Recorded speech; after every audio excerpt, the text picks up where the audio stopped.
मंगलम भगवान वीरो मंगलम गौतमोकणी मंगलम कुंद कुंदार्यो जैन धर्मोस्तु मंगलम। ओंकार बिंदु संयुक्तम नित्यं जायन्ति योगिना कामदं मोक्षदं चैव ओंकाराय नमो नमः। अहो उपकार जिनवर्नो कुंदनो ध्वनि दिव्यनो जीन कुंद ध्वनि आप्या अहो आ गुरु काहननो तुझ ज्ञान ध्यान नो रंग अमया दर्श रहो ओ शिव पद तक तुझ संग माता हाथ करो।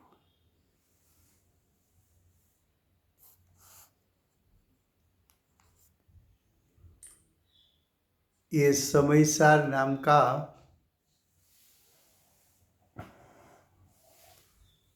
परम अध्यात्म शास्त्र है। भगवत कुंदाचार्य देव ने मांगलिक करके समयसार को कहने की प्रतिज्ञा की है। समयसार का अर्थ है आत्मा का त्रिकाल शुद्ध स्वभाव। आचार्य भगवंत आत्मा के त्रिकाल शुद्ध स्वभाव को 49 गाथा में अव्यक्त है ऐसा फरमाते हैं। जीव अधिकार चलता है। ये जीव अधिकार में जीव और अजीव के बीच में भेद ज्ञान कराना है।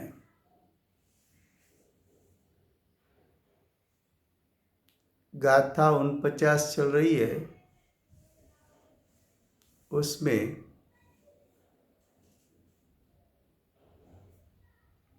विनायक स्वभाव अव्यक्त है, उसको जीव कहना है, और विनायक की वर्तमान वर्तती पर्याय व्यक्त है, तो जीव की वर्तमान वर्ती व्यक्त पर्याय है तो जीव, फिर भी उसको अजीव कहकर आचार्य भगवंत अव्यक्त ऐसा जीव, व्यक्त ऐसी पर्याय अजीव, दोनों के बीच में भेदरूप श्रद्धान करा के, भेदरूप ज्ञान करा के सम्यक दर्शन सम्यक ज्ञान प्रकट कराना चाहते हैं। तो अव्यक्त के बोल में 4 बोल चला है। अब 5वां बोल पेज नंबर 101, उसकी लास्ट लाइन है व्यक्तपना और अव्यक्तपना दोनों मिश्रित रूप से प्रतिभासते हैं।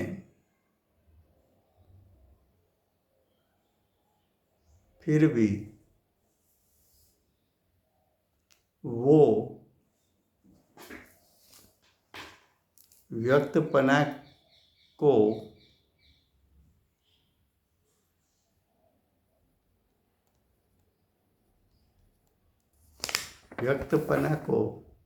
स्पर्शता नहीं है, इसलिए अव्यक्त है।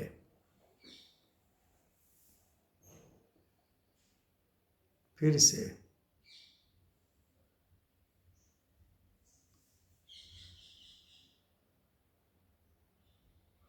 5 नंबर का बोल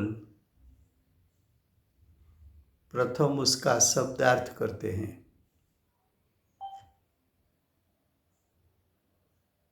व्यक्तपना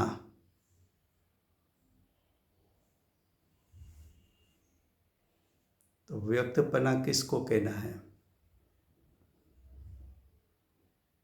तो कि वर्तमान ज्ञान की पर्याय को व्यक्तपना कहना है।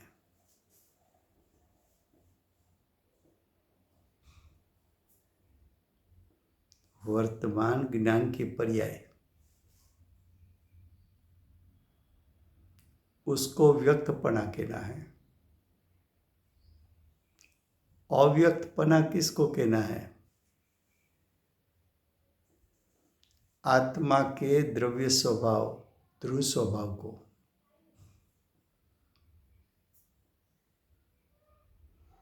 तो ऐसी वर्तमान पर्याय और द्रव्य का शुद्ध स्वभाव दोनों मिश्रित रूप से, या मिश्रित रूप का अर्थ है युगपदपणे,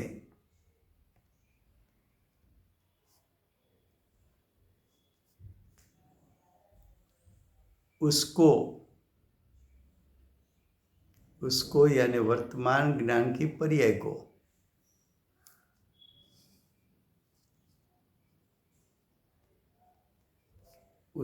यानी वर्तमान ज्ञानी पर्याय जो व्यक्त है,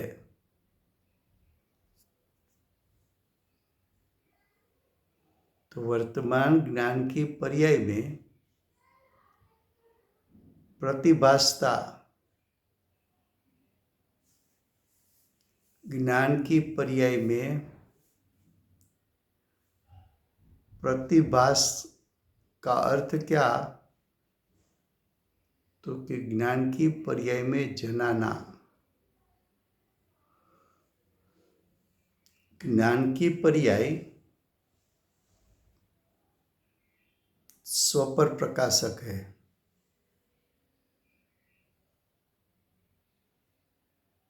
भावश्रुत ज्ञान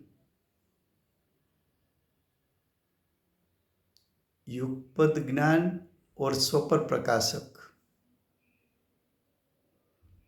केवल ज्ञान भी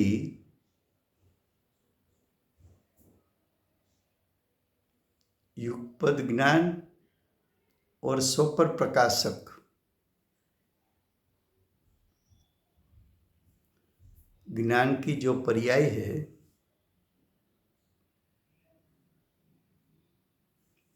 पांच प्रकार की मति ज्ञान, श्रुत ज्ञान, अवधि ज्ञान, मनपर्य ज्ञान ने केवल ज्ञान, ऐसा 5 भेद इधर नहीं लेने का है।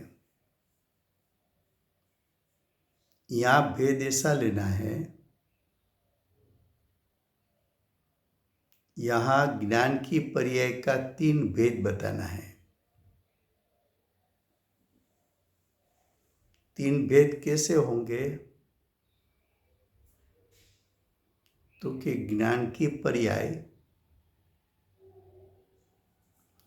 स्वयं को भी जान सकती है,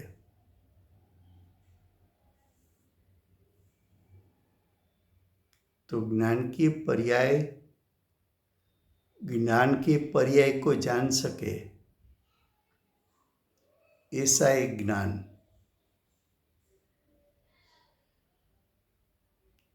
तो ज्ञान की पर्याय है वो भेद है।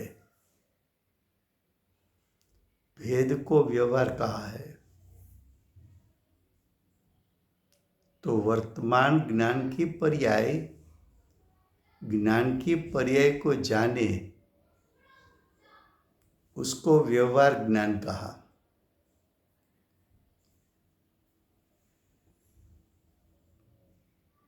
अब दूसरी बात, ज्ञान की पर्याय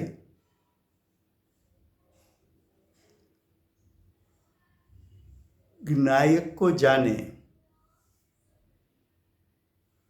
ध्रुव स्वभाव को जाने,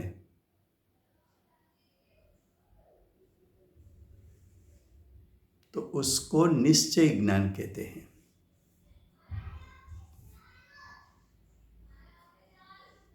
और ज्ञान की पर्याय एक साथ वर्तमान वर्ती पर्याय को भी जाने और ज्ञायक स्वभाव को भी जाने, दोनों को युगपत जाने, एक साथ जाने, तो उसको प्रमाण ज्ञान कहने में आता है।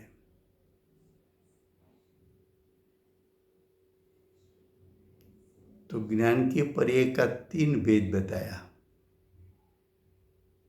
व्यवहार ज्ञान, उसका अर्थ भेद का ज्ञान, उसका अर्थ वर्तमान पर्याय को जाने, वो व्यवहार ज्ञान। अब निश्चय ज्ञान, वर्तमान पर्याय ज्ञायक स्वभाव को जाने, तो निश्चय ज्ञान। ज्ञान की वर्तमान पर्याय स्वपर प्रकाशक होने के कारण पर्याय को जाने और उसी समय युगपतपने एक साथ द्रव्य स्वभाव को भी जाने, तो उसको प्रमाण ज्ञान कहते हैं। फिर से इतनी बात गुजराती में लेते हैं।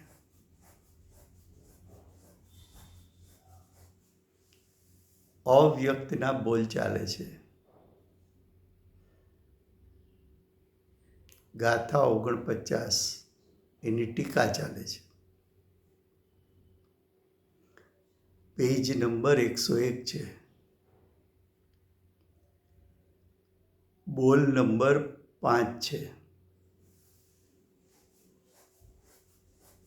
5મો બોલ 101 પેજ નંબર લાસ્ટ લાઈન। ત્યાં એમ કે છે વ્યક્તપણું અને અવ્યક્તપણું ભેળા એટલે એકસાથે મિશ્રિત રૂપે એટલે વ્યક્ત અવ્યક્તપણું બંને એકસાથે તેને એટલે વર્તમાન પર્યાયને વર્તમાન પર્યાયમાં પ્રતિભાસવા છતાં એટલે કે વ્યક્ત અવ્યક્ત બંનેને એક સાથે વર્તમાન પર્યાય જાણતી હોવા છતાં પણ તે વ્યક્તપણું એટલે વર્તમાન વર્તી જ્ઞાનની પર્યાયને સ્પર્શતો નથી। કોણ સ્પર્શતો નથી? જ્ઞાયક સ્વભાવ સ્પર્શતો નથી। તો જ્ઞાયક સ્વભાવ વર્તમાન જ્ઞાનની પર્યાયને સ્પર્શતો નથી, માટે અવ્યક્ત છે।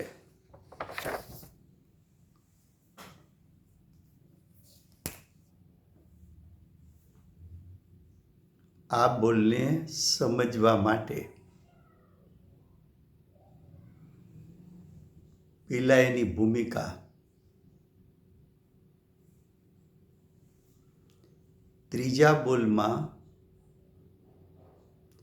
ચોથા બોલમાં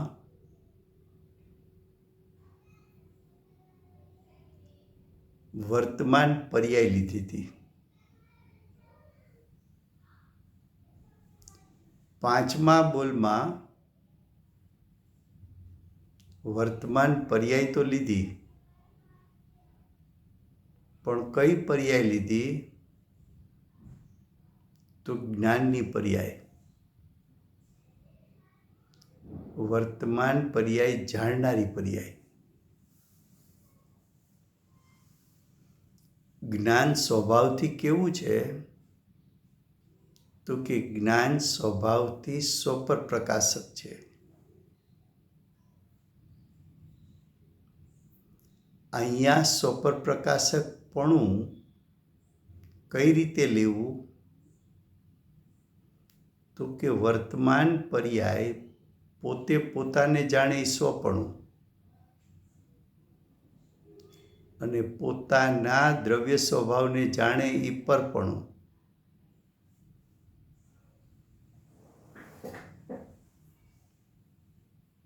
હવે જ્ઞાનની પર્યાય ત્રણ પ્રકારે થઈ શકે. વર્તમાન વર્તી પર્યાય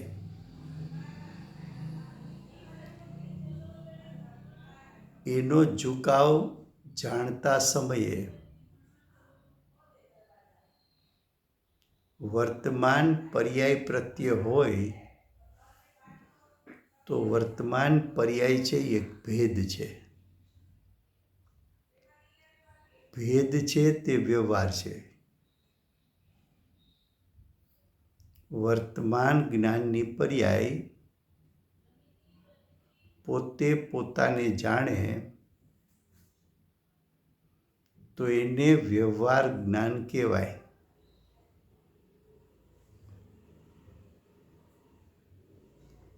વર્તમાન પર્યાયનો ઝુકાવ એટલે કે જોર જ્ઞાયક સ્વભાવ તરફ હોય અને જ્ઞાનની પર્યાય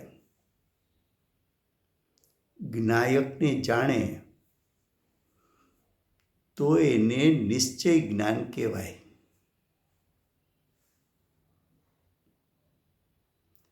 પણ આત્માની અનુભૂતિ વખતે જે જ્ઞાન પ્રગટ થયું એ જ્ઞાન યુગપદ જ્ઞાન હોવાથી વર્તમાન વર્તી પર્યાયની સાથે જ્ઞાયક સ્વભાવ જે ધ્રુવ છે એને પણ જાણી લે છે. તો દ્રવ્ય સ્વભાવ અને વર્તમાન વર્તી પર્યાય બંને મિશ્રિતપણે જણાણા, યુગપદપણે જણાણા, તો એવા જ્ઞાનને પ્રમાણ જ્ઞાન કહે છે. ખ્યાલમાં આવે છે? હવે આટલું સમજ્યા પછી આ બોલ ફરી પાછો આપણે વાંચીએ છીએ. વ્યક્તપણું, આ બોલમાં વ્યક્તપણું એટલે વર્તમાન વર્તી જ્ઞાનની જાણવારૂપ પર્યાય એને વ્યક્ત કીધી. તથા અવ્યક્તપણું એટલે દ્રવ્ય સ્વભાવને અવ્યક્ત કહ્યો.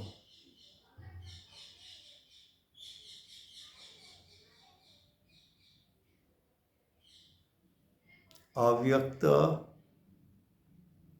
અને વ્યક્ત. તો હવે કે છે વ્યક્તપણું તથા અવ્યક્તપણું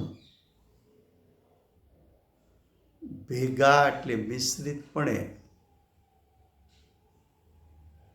ભેગા એટલે યુગપદ રૂપે, દ્રવ્ય સ્વભાવ અને પર્યાય યુગપદપણે ક્યારે જણાય છે? નિર્વિકલ્પ દશાના કાળમાં.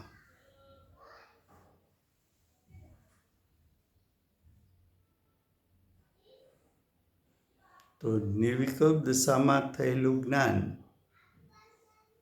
એ સમ્યક પ્રમાણ જ્ઞાન છે. તો વ્યક્તપણું તથા અવ્યક્તપણું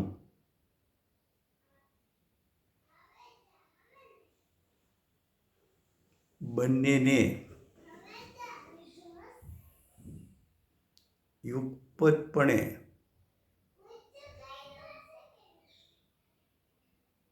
તેને પ્રતિભાસવા છતાં એટલે વર્તમાન પર્યાયને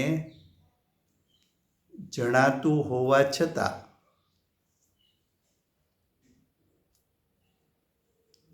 વર્તમાન જ્ઞાનની પર્યાય શું જાણી રહી છે?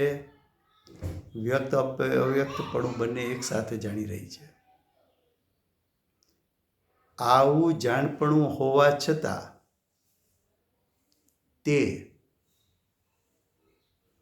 એટલે અવ્યક્ત સ્વભાવ, દ્રવ્ય સ્વભાવ. તે એટલે દ્રવ્ય સ્વભાવ. તે એટલે ધ્રુવ સ્વભાવ. તે એટલે જ્ઞાયક સ્વભાવ. તે એટલે ત્રિકાળ શુદ્ધ સ્વભાવ. વ્યક્તપણાને એટલે કે વર્તમાન વર્તી જ્ઞાનની પર્યાયને સ્પર્શતો નથી, અડકતો નથી, પૃથક રહે છે. એટલે એમ કીધું કે અનુભૂતિના કાળે પણ જ્ઞાનની પર્યાયમાં જ્ઞાયક જણાતો હોવા છતાં એ જ્ઞાયક વર્તમાન વર્તી જ્ઞાનની પર્યાયને સ્પર્શતો નથી, અડકતો નથી. માટે એ દ્રવ્ય સ્વભાવ એટલે કે જ્ઞાયક સ્વભાવ અવ્યક્ત છે. હવે સ્પર્શતો નથી એનો અર્થ શું કરવો?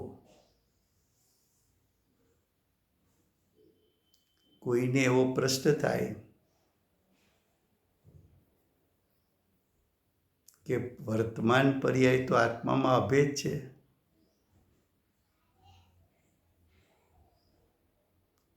અને દ્રવ્ય સ્વભાવ અને વર્તમાન વર્તી પર્યાય બંનેનું ક્ષેત્ર તો એક છે. જ્ઞાયક સ્વભાવ પણ અસંખ્યાત પ્રદેશમાં વ્યાપ્યો છે અને જ્ઞાનની પર્યાય પણ અસંખ્યાત પ્રદેશમાંથી ઉત્પન્ન થઈ છે. તેમ છતાં તમે એમ કહો છો કે વર્તમાન જ્ઞાનની પર્યાયમાં જ્ઞાયક જણાતો હોવા છતાં જ્ઞાયક વર્તમાન જ્ઞાનની પર્યાયને સ્પર્શતો નથી. તો સ્પર્શતો નથી એનો અર્થ શું કરવો?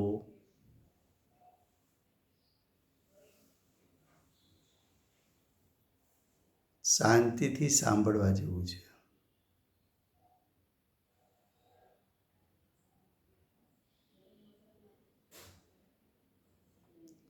તો તો એમ કે છે કે જ્ઞાયકમાંથી જ જ્ઞાનની પર્યાય પ્રગટી અને જ્ઞાનની પર્યાય સ્વપર પ્રકાશક સ્વભાવવાળી હોવાથી એ પર્યાય પોતે પોતાને જાણતી અને જ્ઞાયક સ્વભાવને જાણતી પરિણમે છે. તેમ છતાં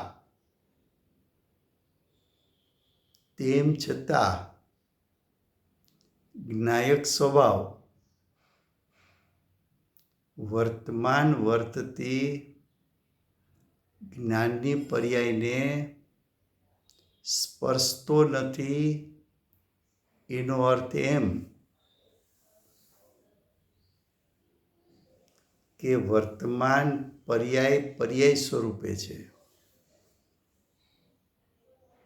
અને જ્ઞાયક સ્વભાવ રૂપે છે. વર્તમાન જ્ઞાનની પર્યાય જ્ઞાયકને જાણે ત્યારે જ્ઞાયકમાં જે જ્ઞાયકપણું છે એ જ્ઞાયકપણું પરિપૂર્ણ ત્રિકાળ શુદ્ધ છે એવું જે અનંત ગુણાત્મક જ્ઞાયકનું સ્વરૂપ છે, અનંત શક્તિના સામર્થ્ય સ્વરૂપ જે જ્ઞાયક છે એ જ્ઞાયક તો જ્ઞાયક જ રહે છે. એ જ્ઞાયક પોતાનું સ્વરૂપ પલટીને પર્યાય રૂપે થતો નથી. માટે એમ કહ્યું કે જ્ઞાયક પર્યાયને સ્પર્શતો નથી.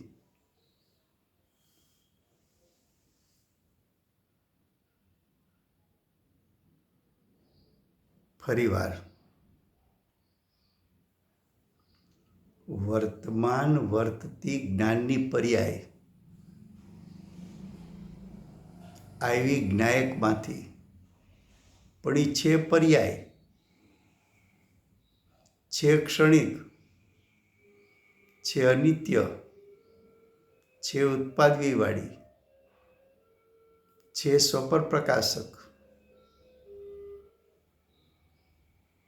પણ એ પર્યાય વ્યક્ત છે. એ વ્યક્ત પર્યાય આવી જ્ઞાયક સ્વભાવમાંથી, પણ જ્ઞાયક સ્વભાવ તો આ વર્તમાનમાં પ્રગટ થઈ એવી પર્યાય તો અનાદિથી અનંતકાળ પ્રગટાવી શકે એવા શક્તિરૂપ સામર્થ્યવાળો જ્ઞાયક છે. એવો શક્તિશાળી જ્ઞાયક એકાય વર્તમાન એક સમયની તુચ્છ પર્યાયના સ્વરૂપે થઈ જતો નથી.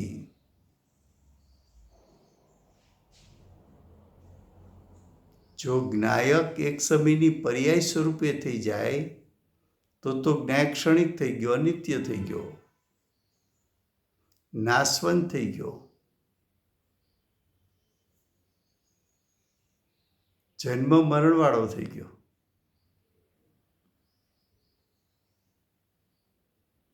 એક સમયની જ્ઞાનની પર્યાય એણે જ્ઞાયકનું દ્રવ્યગુણ પર્યાય સ્વરૂપ જેવું છે તેવું જાણી લીધું. એ વર્તમાન પર્યાયે દ્રવ્યનું શક્તિરૂપ સામર્થ્ય પ્રતીત કરી લીધું, અહેસાસ કરી લીધો. એ વર્તમાન જ્ઞાનની પર્યાયની તાકાત એટલી કે જ્ઞાયકના સ્વરૂપે ને જાણી શકે,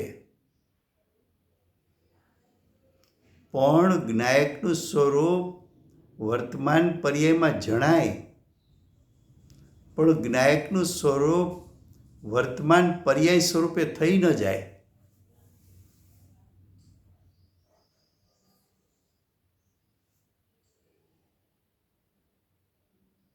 જો જ્ઞાયકનું સ્વરૂપ વર્તમાન પર્યાય સ્વરૂપ થઈ જાય તો પર્યાય તો બીજા સમયે નાશવંત છે, સાથે જ્ઞાયક પણ નાશ થઈ જાય.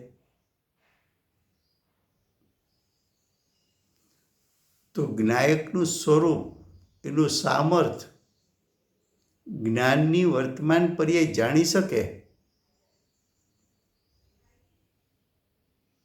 પણ જ્ઞાયક કાંઈ વર્તમાન પર્યાય સ્વરૂપ ન થઈ શકે. માટે જ્ઞાયક સ્વભાવ એને અવ્યક્ત કીધો અને જ્ઞાનની પર્યાયને વ્યક્ત કીધી. ख्याल आवे छे? फिर से हिंदी में.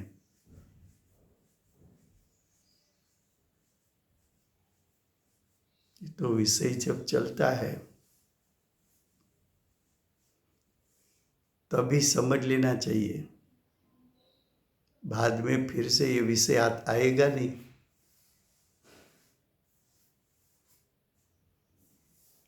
आचार्य भगवंत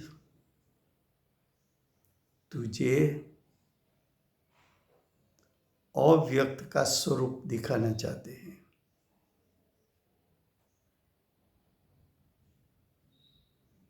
अव्यक्त आत्मा का त्रिकाल शुद्ध स्वभाव को अव्यक्त कहना है. अव्यक्त का तू परिचय नहीं करेगा, उसका चिंतन मनन नहीं करेगा, तब तक वर्तमान पर्याय का लक्ष्य तो छोड़ नहीं पाएगा.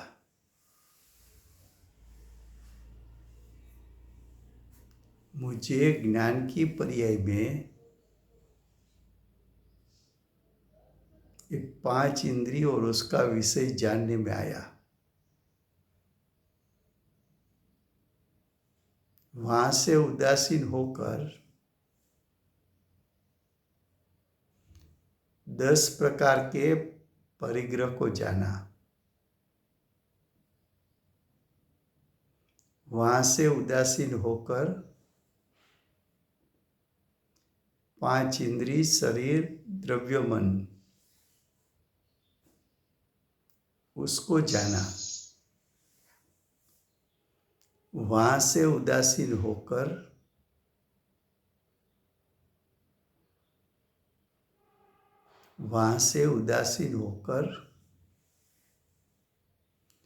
कर्म का उदय, सत्ता में पड़े हुए कर्म, नया आते हुए कर्म, उसको जाना.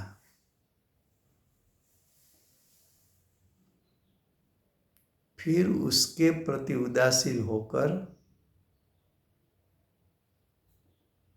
द्रव्य मन को निमित्त बनाकर स्वयं के विकल्पों को जाना. स्वयं के विकल्प में मोह, राग, द्वेष, क्रोध, मान, माया, लोभ, ऐसे स्वयं के अशुद्ध परिणामों को जाना. फिर उससे उदासीन होकर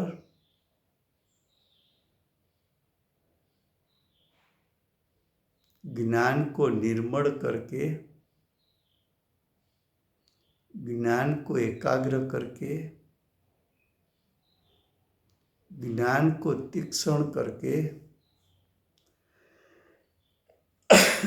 स्वभाव और विभाव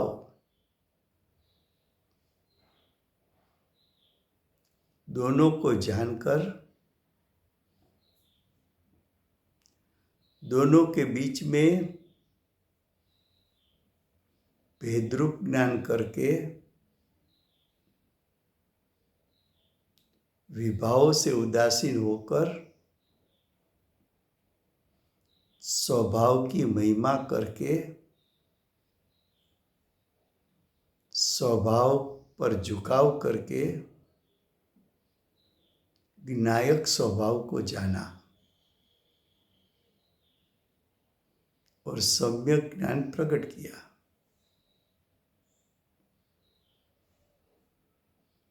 उस सम्यक ज्ञान की पर्याय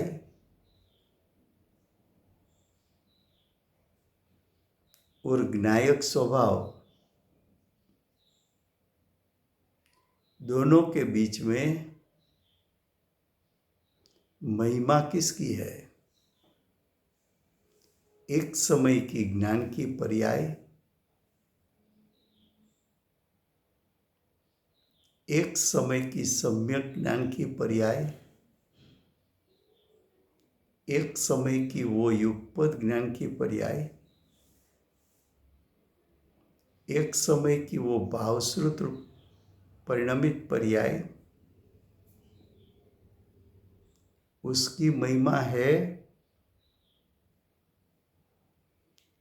कि ज्ञायक में से अनादि से अनंत काल तक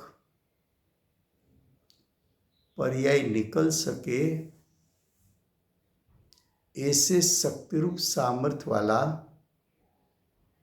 त्रिकाल परिपूर्ण शुद्ध स्वयं जिसका कोई कर्ता नहीं, ऐसे द्रव्य स्वभाव की महिमा है कि वर्तमान वर्ती सम्यक ज्ञान रूपी एक समय की पर्याय की महिमा है। सम्यक ज्ञान ने सम्यक ज्ञान रूप पर्याय को भी जाना, ज्ञायक को भी जाना। तो सम्यक ज्ञान की पर्याय जब ज्ञायक को जानती है और श्रद्धा की पर्याय ज्ञायक स्वभाव का श्रद्धान करती है, तब मालूम पड़ा कि वर्तमान एक समय की ज्ञान की पर्याय सम्यक होते हुए भी, चाहे वो भावश्रुत ज्ञान की पर्याय हो, चाहे केवल ज्ञान की पर्याय हो, ज्ञायक स्वभाव के सामने सम्यक ज्ञान की पर्याय और केवल ज्ञान की पर्याय दोनों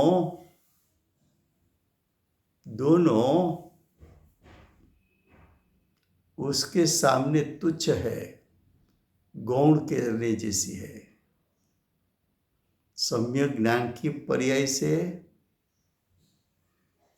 केवल ज्ञान की पर्याय से भी उदासीन अव्यक्त एक ज्ञायक स्वभाव है।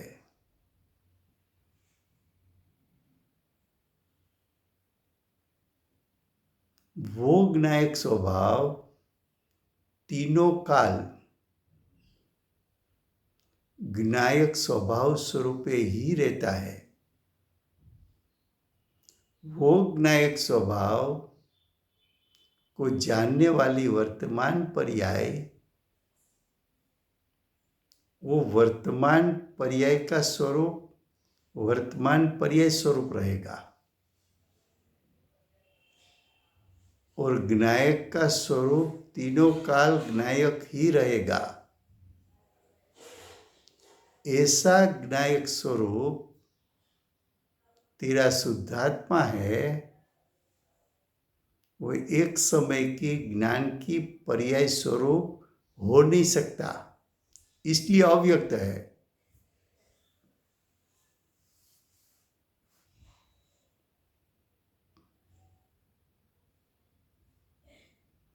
सुनने में भी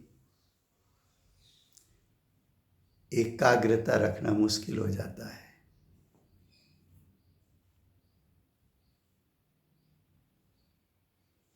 पूरा सेंटेंस का भाव नहीं समझे तो पकड़ में नहीं आता।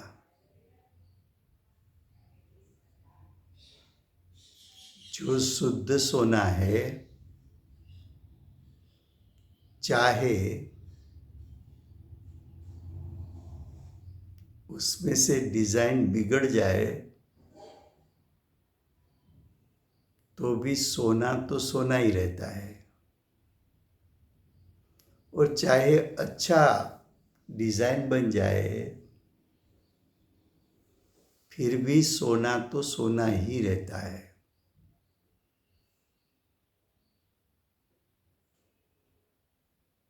सोना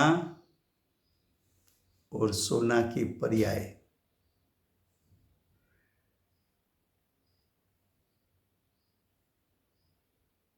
तो पर्याय से रहित सोना,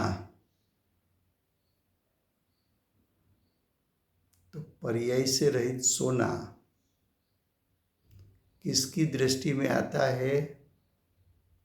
सुनार की दृष्टि में। कब आता है? जब आपने बोला कि ऑर्नामेंट्स बेचना है, तब सोने की पर्याय, सोने की डिजाइन, उस पर से लक्ष्य हटाकर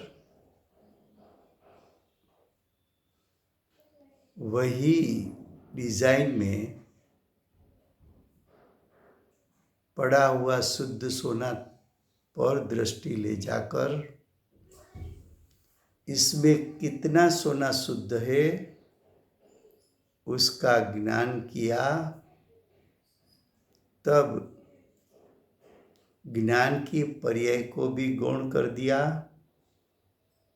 सोने की पर्याय का भी उसको भी गौण कर दिया, सोने में रहे अनंत गुणों को भी गौण कर दिया, सोने की भूत भावी की पर्याय और वर्तमान पर्याय उसको भी गौण कर दिया, और सोना में पड़ी हुई शुद्धता वहाँ दृष्टि चली गई तो वो दृष्टि भी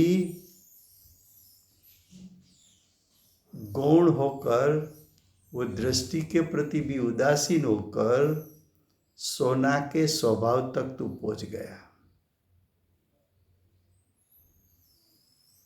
वैसी तरह ज्ञान की पर्याय,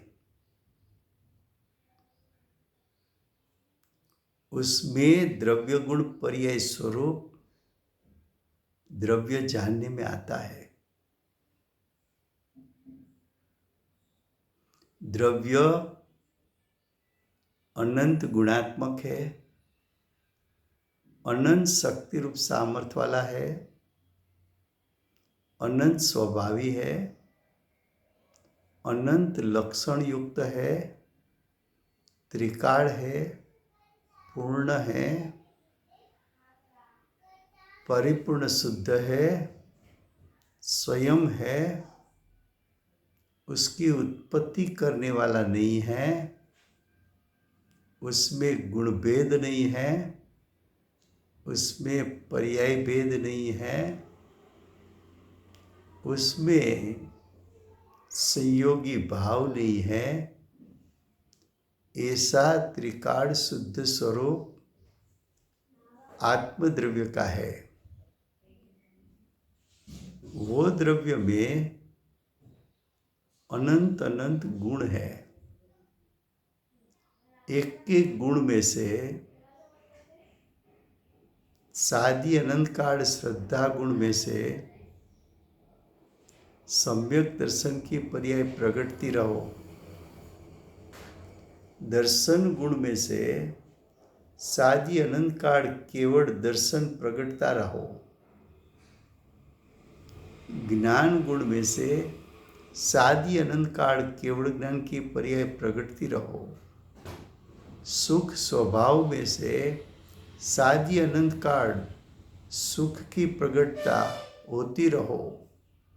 ऐसे ऐसे तो अनंत गुण। तो द्रव्य स्वभाव को भी जाना, गुणों को भी जाना, गुणों की पर्यायों को भी जाना, और द्रव्य का अनेकांश स्वरूप को भी जाना, और द्रव्य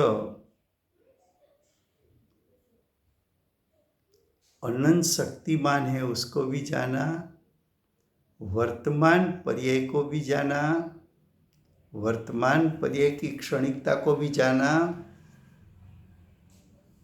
इस सब का ज्ञान तो हुआ वर्तमान पर्याय में।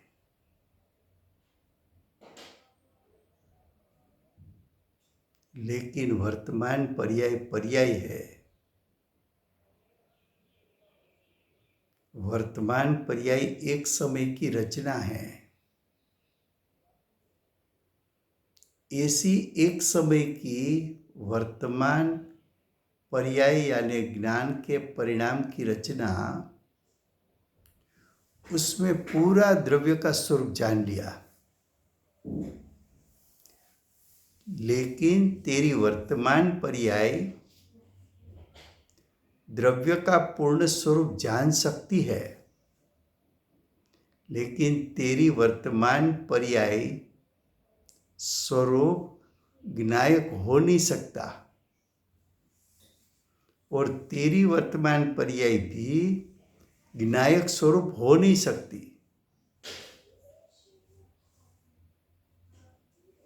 ख्याल में आता है? जानना अलग बात है। तूने सोने को जाना तो क्या तू सोना स्वरूप हो गया? तेरी ज्ञान की पर्याय सोना स्वरूप हो गई। भोजन करने के लिए बैठा, नींबू का रस चखा, तो तेरा ज्ञान क्या खट्टा हो गया कि खट्टा संबंधी ज्ञान हुआ?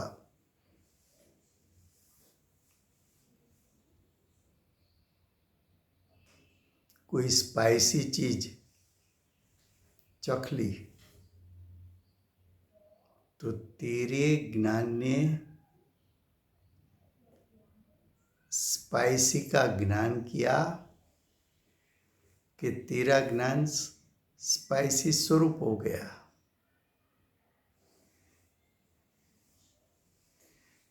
तेरे ज्ञान ने डायमंड को जाना तो डायमंड को जान सकती है तेरी ज्ञान की पर्याय,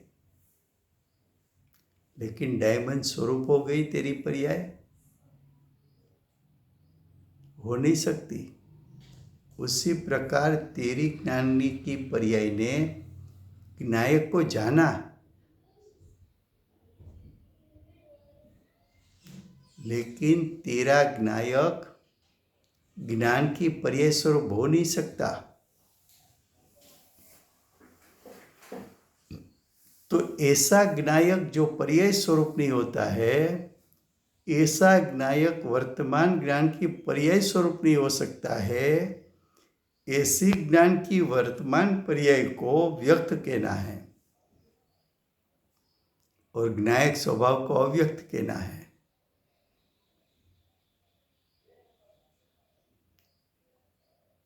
और ज्ञान की पर्याय ज्ञायक को स्पर्शती नहीं, उसका अर्थ क्या?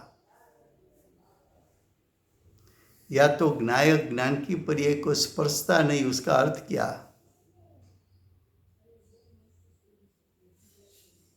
तो कि स्पर्शता नहीं, उसका अर्थ द्रव्य स्वभाव पर्याय स्वरूप नहीं हो सकता, और पर्याय द्रव्य स्वभाव स्वरूप नहीं हो सकता। इसलिए दोनों एक दूसरे को स्पर्शता नहीं, उसका अर्थ एक का स्वभाव पलटकर दूसरे के स्वभाव रूप नहीं होता। द्रव्य स्वभाव पर्याय स्वभाव रूप नहीं हो सकता, और पर्याय स्वभाव द्रव्य स्वभाव रूप नहीं हो सकता। उसके लिए कहने में आता है कि ज्ञायक ने वर्तमान पर्याय स्वरूप नहीं होता है, अर्थात वो वर्तमान पर्याय को स्पर्शता नहीं है।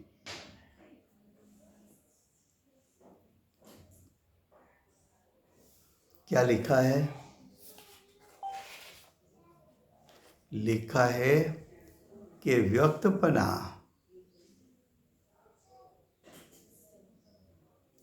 और अव्यक्तपना दोनों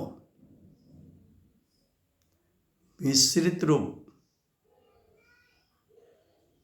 यानी एक साथ उसको यानी ज्ञान की पर्याय को प्रतिभासता है, फिर भी वर्तमान ज्ञान की पर्याय को ज्ञायक जानने में आता है, फिर भी वो यानी द्रव्य स्वभाव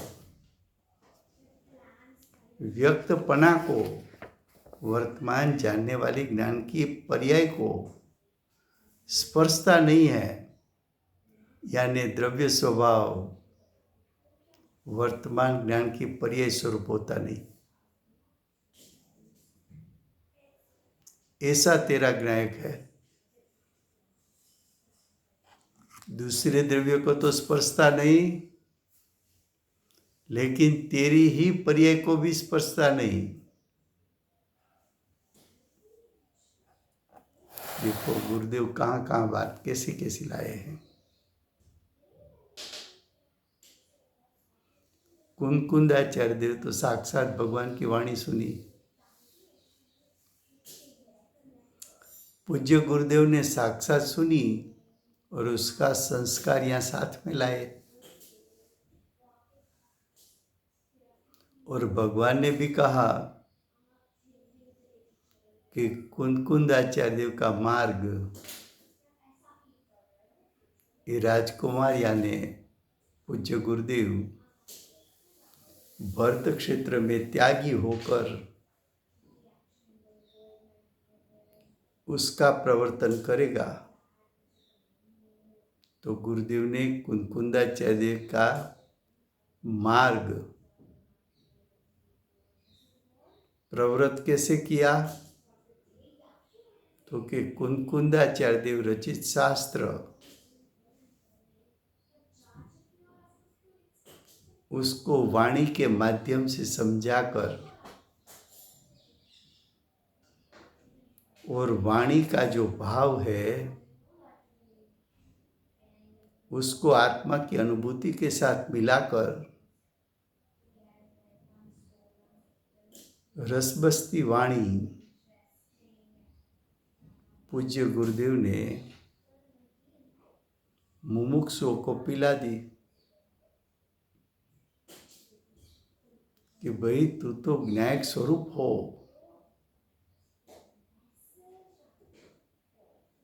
तेरी वर्तमान एक समय की पर्याय में किसी भी पदार्थ झलकता है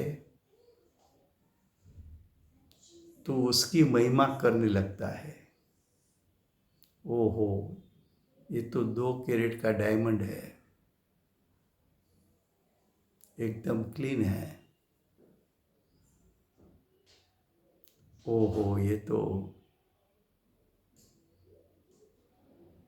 30 किलो की सिल्वर की पाट है, ये तो सोने की लकड़ी है। तेरे ज्ञान में हीरा सोना चांदी झलका, उसकी तेरे ज्ञान की वर्तमान पर्याय को तूने महिमावंत बना दी। वो तेरी ज्ञान की पर्याय जिस प्रकार डायमंड सोना चांदी स्वरूप नहीं हो सकती, वैसी तरह तेरी ज्ञान की पर्याय में ज्ञायक झलक जाए, फिर भी ज्ञायक तेरी ज्ञान की पर्याय स्वरूप नहीं हो सकता और तेरी ज्ञान की पर्याय ज्ञायक स्वभाव स्वरूप नहीं हो सकती। दोनों का स्वरूप भिन्न भिन्न ही रहेगा, क्षेत्र अपेक्षा से भिन्न नहीं है, तत्पणा है। ज्ञायक ज्ञायक स्वभाव स्वरूपे रहे, वो तत्व और ज्ञायक स्वभाव वर्तमान ज्ञान की पर्याय स्वरूप न होवे, वो अतत और ज्ञान की पर्याय स्वरूप रहे, वो तत्व और ज्ञान की पर्याय ज्ञायक स्वरूप न हो जाए, वो अतत। तो दोनों के बीच में पृथकपना नहीं है। ज्ञायक और ज्ञान की पर्याय उसका क्षेत्र भेद नहीं है, इसलिए पृथकपना नहीं है, लेकिन दोनों के बीच में अन्यत्व है। एक का स्वरूप दूसरा के स्वरूप नहीं हो सकता।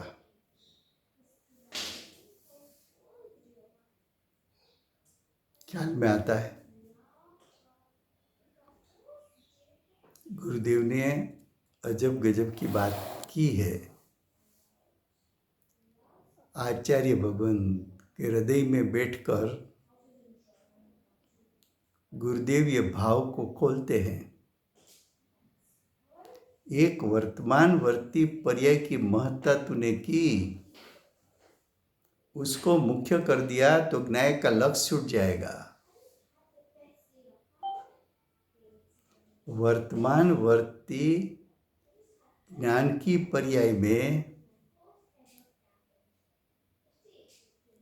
वर्तमान पर्याय की महिमा करनी है कि वो पर्याय ज्ञायक स्वभाव की महिमा करे।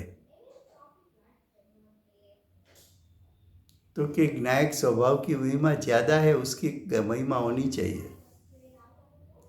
उसकी महिमा ज्ञायक की महिमा होगी तो वर्तमान पर्याय भाई झुक कर ज्ञायक को विषय बनाकर सम्यक ज्ञान को लेकर प्रकट हो जाएगी।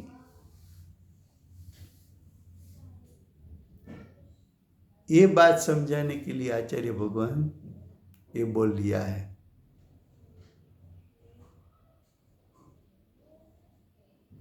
एक बोल में कितना भरा है, व्यक्त और अव्यक्त। कभी तूने चिंतन में मैं अव्यक्त स्वरूप हूं, ऐसा चिंतन मनन में कभी नहीं लिया। अनुभूति की बात तो बात की है। माताजी कहती है कि ज्ञायक का रटन रहना चाहिए। मैं ज्ञायक हूँ, मैं ज्ञायक हूँ, मैं ज्ञायक हूँ, मेरा स्वरूप ऐसा है, ऐसा चिंतन मनन सतत रहना चाहिए।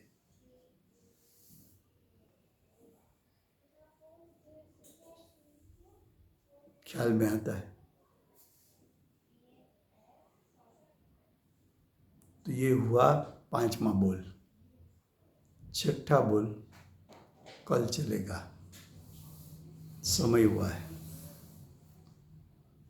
वर्तमान 24 आखरी शासन नायक बाल ब्रह्मचारी महावीर भगवान नो जय हो। महाविद्य क्षेत्रे विराजता प्रथम तीर्थंकर, धर्म धुरंधर, अनंत चतुष्टय का धारक, शासन उपकारी, શ્રી સિમંદર ભગવાનનો જય હો.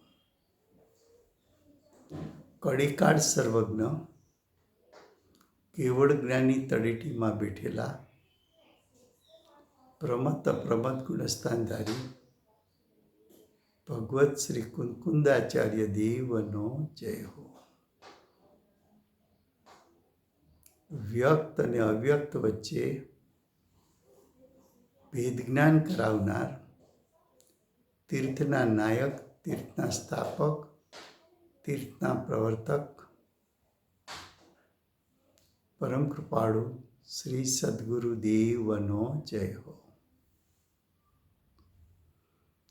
પૂજ્ય ગુરુદેવનો સૂર્યકીર્તિ ભગવાન તરીકે મહિમા બતાવનાર, તીર્થના નાયક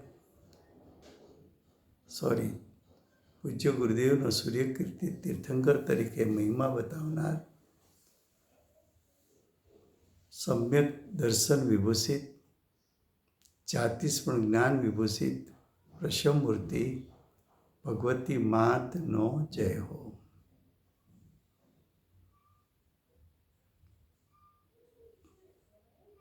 વેદ જ્ઞાનમાં નિમિત્ત રૂપ અષ્ટજીનવાણી માતનો જય હો. પૂજ્ય ગુરુદેવ અને માતાજીની સાધના ભૂમિ સુવર્ણપુરી ધામનો જય હો.